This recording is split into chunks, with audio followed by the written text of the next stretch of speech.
امام ابو حنیفہ کا نام تو سب کو معلوم ہے نا. ایک اور عالم بتاتا ہوں، عبد الرحمن بن ابی لیلہ. ان میں علمی کھٹ بڑھ تھی بہت زیادہ، آپس میں بنتی نہیں تھی. تو ابو حنیفہ جیسی ہستی جن کے کروڑوں فالوور آج ہیں، ان کی ماں کہتی نعمان یہ مسئلہ ہے، جا کے عبد الرحمن سے پوچھ کے آ. زندگی میں ایک دفعہ نہیں کہا ماں جی میں اس کو بڑا عالم ہے میرے کو پوچھ لو. کہا اچھا ماں جی.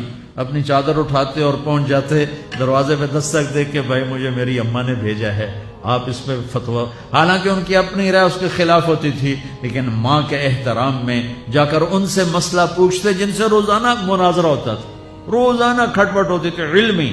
ماں نے کہہ دیا جا کر ان سے پوچھ کے آتے تھے. اپنی اتنی بڑی علمی قدر و منزلت کو ایک طرف رکھ دیتے تھے، نہیں میری ماں نے مجھے کہا.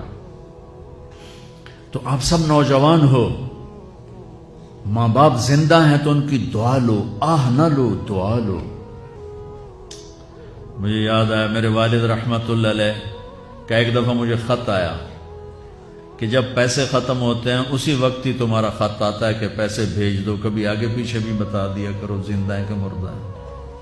تو تعلق ہی نہیں تھا، صرف پیسے تک تھا، ابھی پیسے گال دو پیسے.